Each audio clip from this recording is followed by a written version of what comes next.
Lecture de la deuxième lettre de Saint Paul apôtre aux Thessaloniciens. Frères, nous avons une demande à vous faire à propos de la veuve de notre Seigneur Jésus-Christ et de notre rassemblement auprès de lui.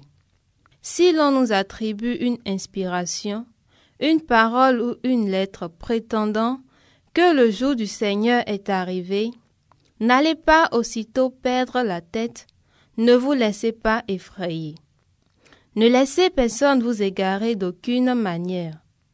Dieu nous a appelés par notre proclamation de l'Évangile pour que vous entriez en possession de la gloire de notre Seigneur Jésus-Christ.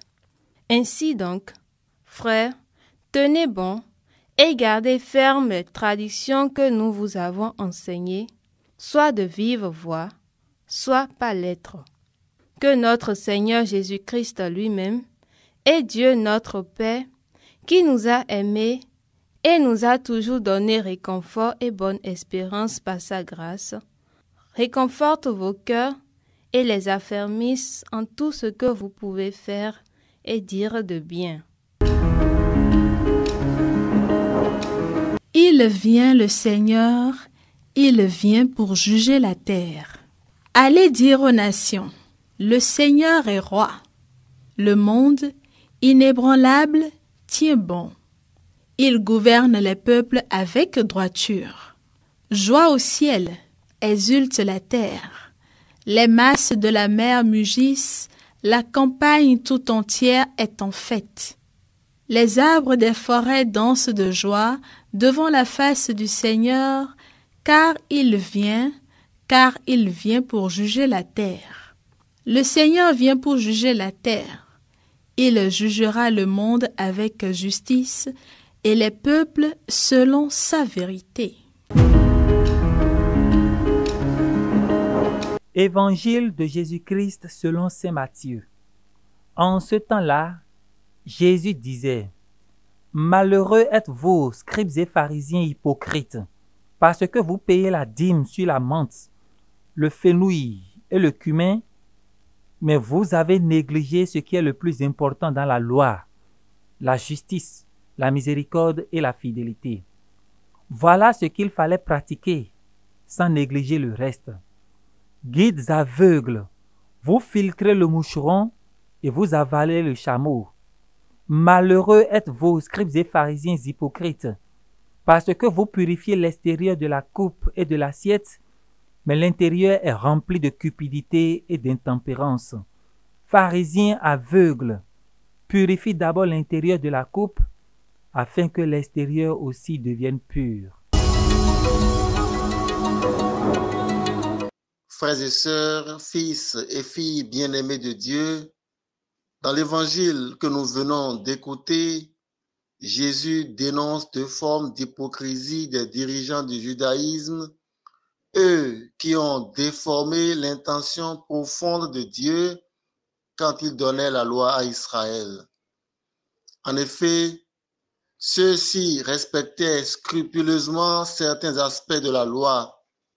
Ils payaient la dîme même sur les choses sans grande importance. Par contre, ils négligeaient ce qui était important aux yeux de Dieu: la justice, la miséricorde et la fidélité.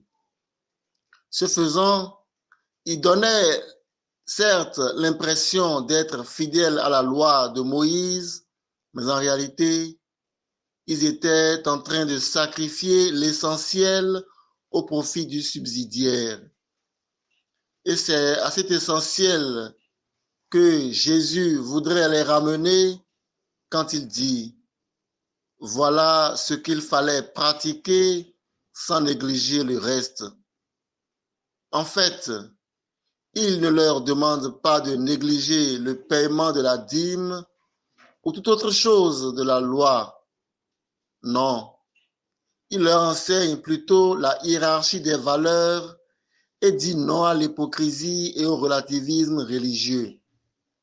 Car l'on peut très bien s'acquitter de ses devoirs comme des actes purement matériels sans vraiment avoir affaire à Dieu. Aussi, Jésus leur rappelle-t-il que le cultuel ne devrait pas être déconnecté de la vie intérieure.